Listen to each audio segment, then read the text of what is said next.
संत मत धारा आपकी सेवा में प्रस्तुत।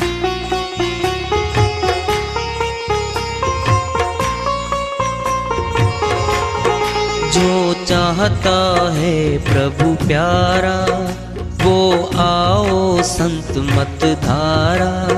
भक्ति भेद बता कर सारा वो कर दे भव के पारा।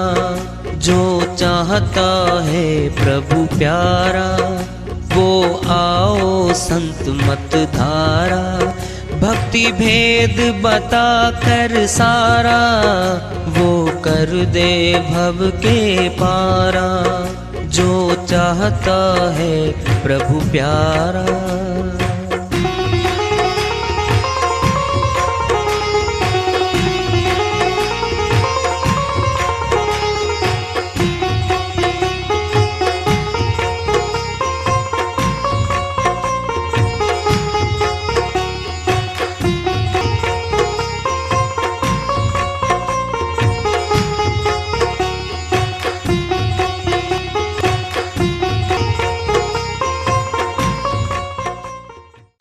परम पूज्य सदैव स्मरणीय सदगुरु साहिब की जय हो। सतनाम साहिब। आदरणीय सर्व संतों की जय हो। उपस्थित आदर के योग प्रभु प्रेमी एवं जिज्ञासु आत्माओं, हम सभी पूर्ण पिता परमात्मा सभी सृष्टियों के रचनहार कुल मालिक हम सबके जीवन का आधार उनकी महिमा को सुनने के लिए एकत्रित हैं। मेरी सभी से अर्ज है कि मैं कोई जगत गुरु नहीं, कोई महाराज नहीं, कोई महामंडलेश्वर नहीं। मैं केवल सभी संतों की चरणों की धूल हूँ और आपका भक्ति मार्ग में सहायक हूँ। मैं अपनी सीधी साधी टूटी फूटी भाषा में, संदुकड़ी भाषा में भक्ति भेद के गूढ़ रहस्यों को उजागर करने वाले विचार आपके समक्ष रख रहा हूँ। यदि अच्छे लगे अपनाएं, नहीं तो गैर जरूरी समझकर विसार दें। हाँ, सत्संग सत्संग की आधी घड़ी माला बरस 50। इंद्र की आधी घड़ी रहट चलत 12 मास।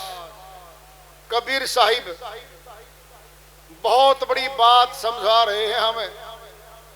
सत्संग की आधी घड़ी माला बरस 50। साहिब कहते हैं 50 वर्ष तक कोई मंत्र का जाप करता रहे, माला घुमाता रहे, जोड़ के जो पुण्य कर्म मिलेगा। आधी घड़ी सत्संग सुन ले, शब्द भेदी संतों का सत्संग सुन ले, आधी घड़ी बराबर हो जाता है। कितना महत्व है सत्संग का, तुलना करके बता रहे हैं। इंद्र की आधी घड़ी रहट चलत 12 मास। साहिब समझाते कहते हैं पूरा वर्ष ट्यूबवेल चलते हैं, नलके चलते हैं, कुएं चलते हैं, समरसीबल चलते हैं, जोड़ के जितना जल फेंकते हैं वो जमीन पे। इंद्र की आधी घड़ी वर्षा होती है, आधी घड़ी में लबालब भर जाता है, बाढ़ें आ जाती हैं, इतना जल फेंक देता है वो। क्या मनुष्य मात्र की सारी करनी बहुत छोटी है प्रकृति के सामने, परमात्मा के सामने मनुष्य बहुत बोना है, बहुत छोटा है। लेकिन मनुष्य तन में असीम शक्तियां भरी हुई हैं। चाहे मानव बने, महामानव बने, भगवान भी मनुष्य तन में ही प्रकट हो जाता है। क्या बदलेगा अगर मनुष्य तन में मालिक प्रकट हो जाए? उस मनुष्य का क्या बदलेगा? आंखें वही, शकल वही, शरीर के अंग वही, खाना दाना वही है, क्या बदलेगा? सर्वोच्च ज्ञान, अनुभूति का ज्ञान, परमात्मा की प्राप्ति के भेद जो गहरे हैं उनका बखान करने लगेगा वो। स्थूल जगत में, स्थूल शरीर में परमात्मा कभी कभी आता है, संतों के रूप में आता है और वो उनमें आकर के परमात्मा से मिलाप करने की विधि समझाता है। अन्यथा स्थूल जगत में परमात्मा का कोई किला महल घर नहीं है। उसकी शक्ति प्रकट हो जाएगी। जो परमात्मा की करनी है वह संत वह करनी करने लगेगा। मनुष्य मात्र को जगाएगा, समझाएगा। क्या समझाएगा?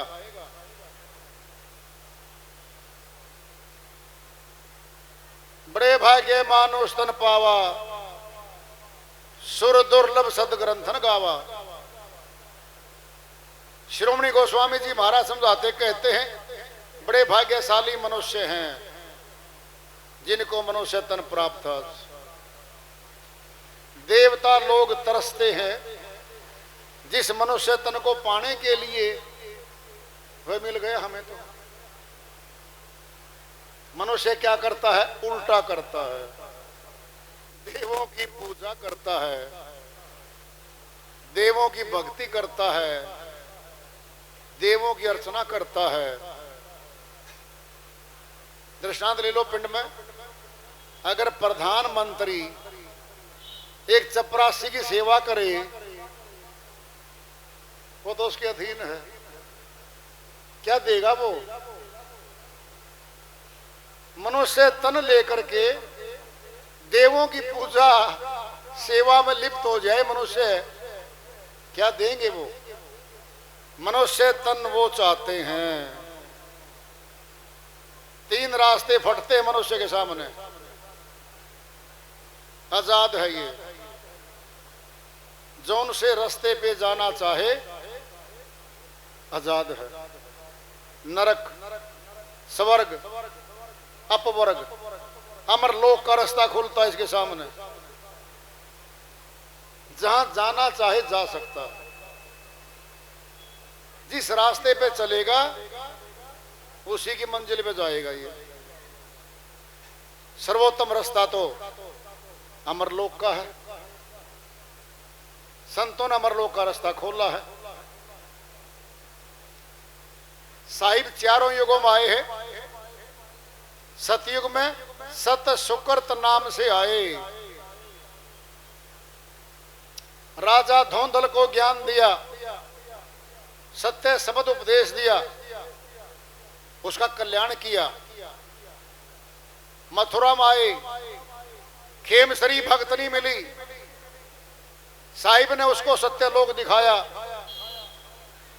फिर वापिस आए, उसके परिवार के 12 सदस्यों को सत्य शब्द उपदेश देके अमर लोक भेज दिया था।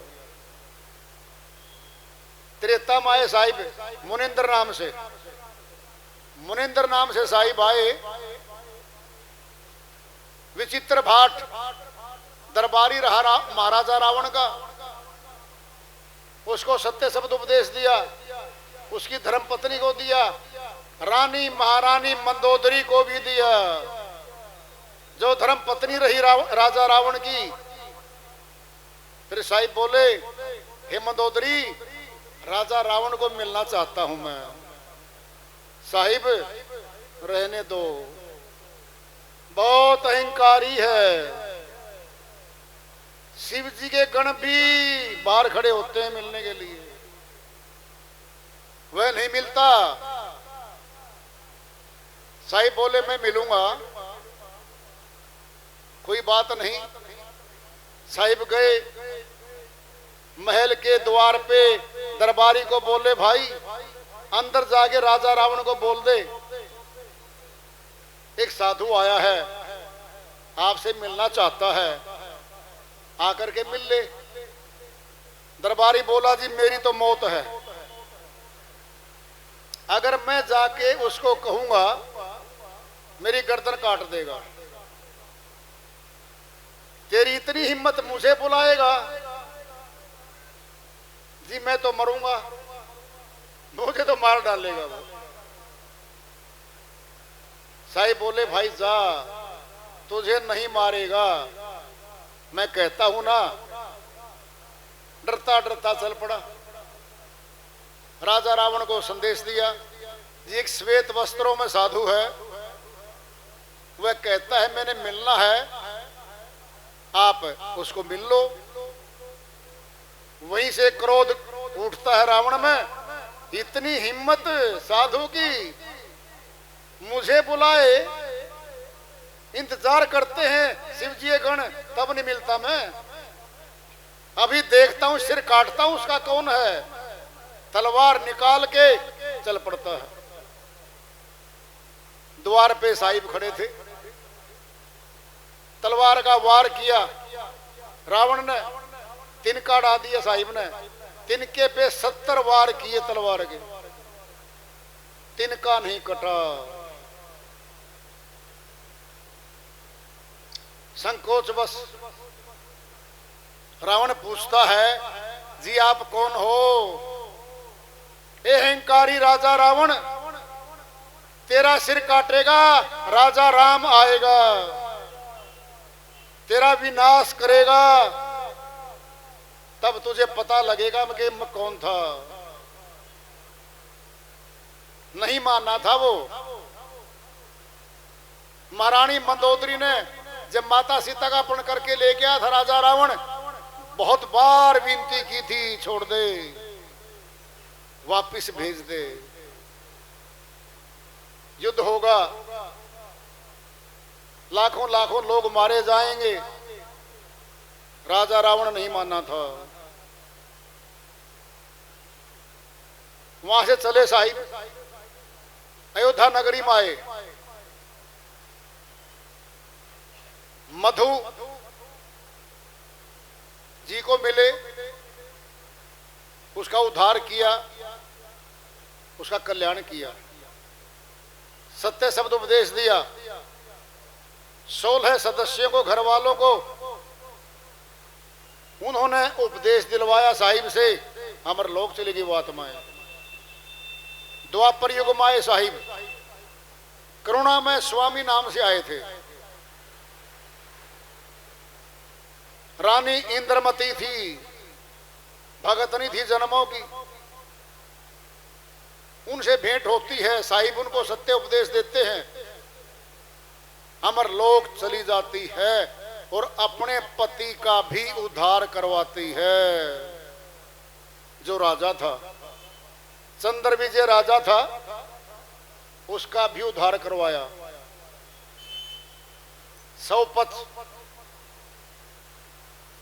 सौपच को सत्य शब्द उपदेश दिया साहिब ने। महाभारत के युद्ध के बाद कौरव मारे गए, पांडव जीत गए थे। युधिष्ठिर को रात को नींद नहीं आती थी, कटे सिर दिखते थे, खून का भरा मैदान दिखता था। श्री कृष्ण भगवान को बुलवाया, पूछा कि मैं बेचैन हूं, उपाय बताओ।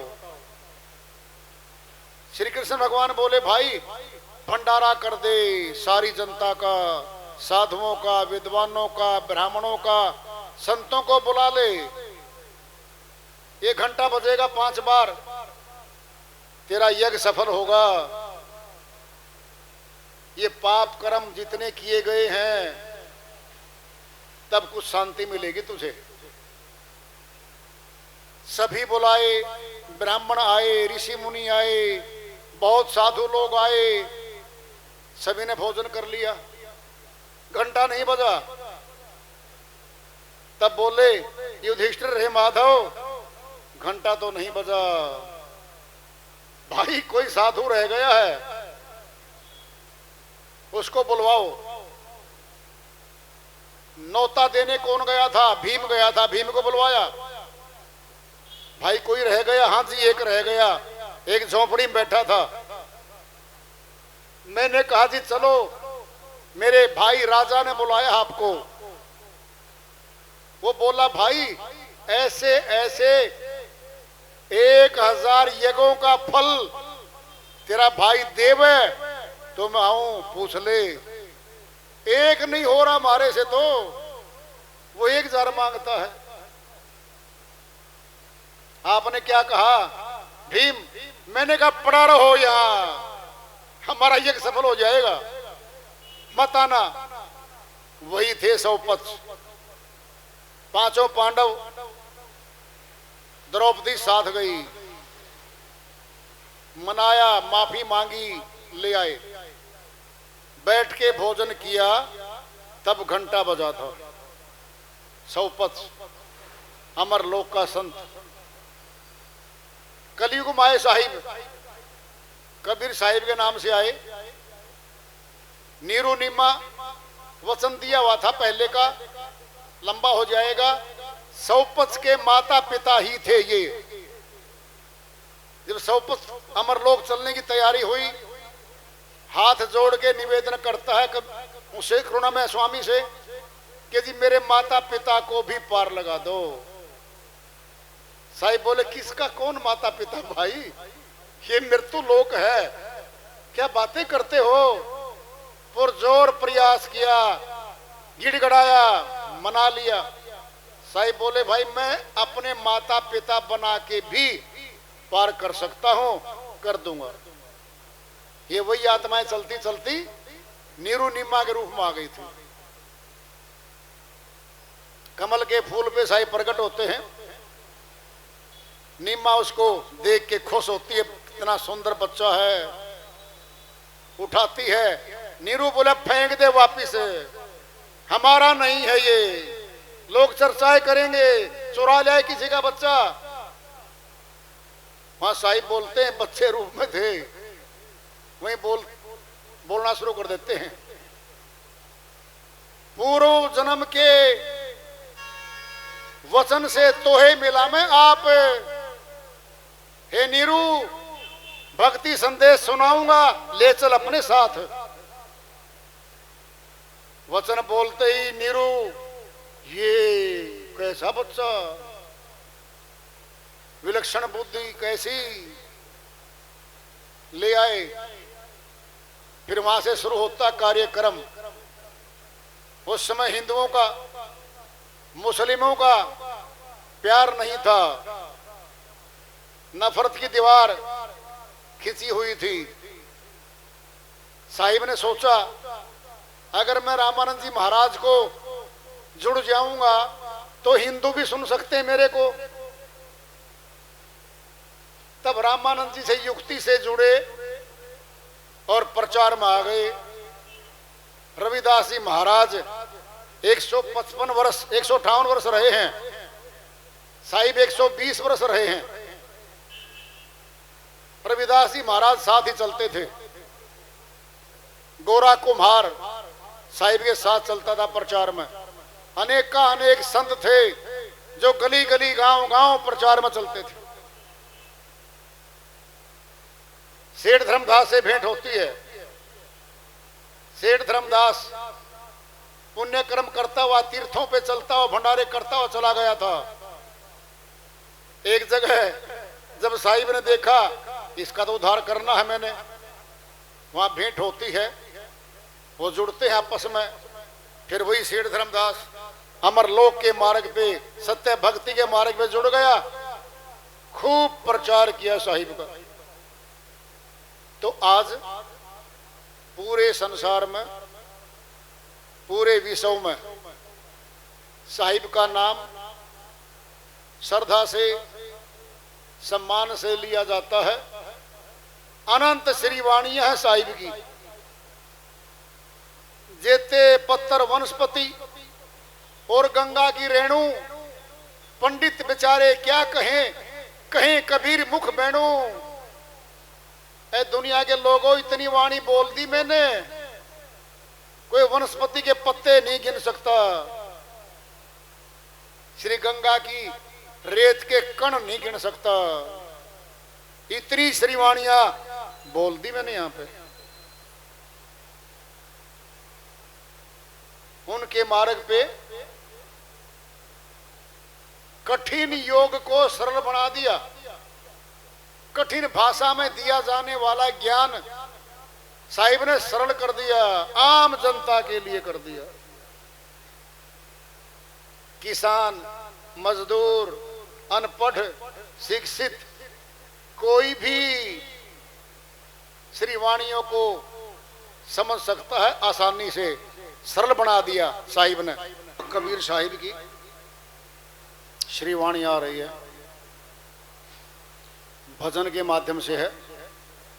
साहिब अपनी श्री वाणी में फरमाते हैं, तूने हीरा सा जन्म गवाया, भजन बिना बावरे तूने हीरा सा जन्म गवाया, भजन बिना बावरे, भजन बिना बावरे, भजन बिना बावरे, तूने हीरा सा जन्म गवाया, भजन बिना बावरे। कदे न आया संत शरण में, कदे न हरि गुण गाया, कदे न आया संत शरण में, कदे न हरि गुण गाया। बह बह मरया बैल की नाई, बह बह मरा बैल की नाई, सोए रहा और खाया। तूने हीरा सा जन्म गवाया, भजन बिना बावरे, भजन बिना बावरे, भजन बिना बावरे, तूने हीरा सा जन्म गवाया, भजन बिना बावरे। यह संसार फल से मल का सुआ देख लुभाया, यह संसार फल से मल का सुआ देख लुभाया। मारी चोंच रुई निकसानी, मारी चोंच रुई निकसानी, सिर धुन धुन पछताया। तूने हीरा सा जन्म गवाया, भजन बिना बावरे, भजन बिना बावरे, भजन बिना बावरे, तूने हीरा सा जन्म गवाया, भजन बिना बावरे। यह संसार हाट बनिए की सब जग सौदा लाया, यह संसार हाट बनिए की सब जग सौदा लाया। चातुर चातुर माल चौगुना कीन्हा, चातुर माल चौगुना कीना, मूर्ख मूल गंवाया। तूने हीरा सा जन्म गवाया, भजन बिना बावरे, भजन बिना बावरे, भजन बिना बावरे, तूने हीरा सा जन्म गवाया, भजन बिना बावरे। यह संसार माया का लोभी ममता महल चिनाया, यह संसार माया का लोभी ममता महल चिनाया। कहे कबीर सुनो भाई साधो, कहे कबीर सुनो भाई साधो, हाथ कछु नहीं आया। तूने हीरा सा जन्म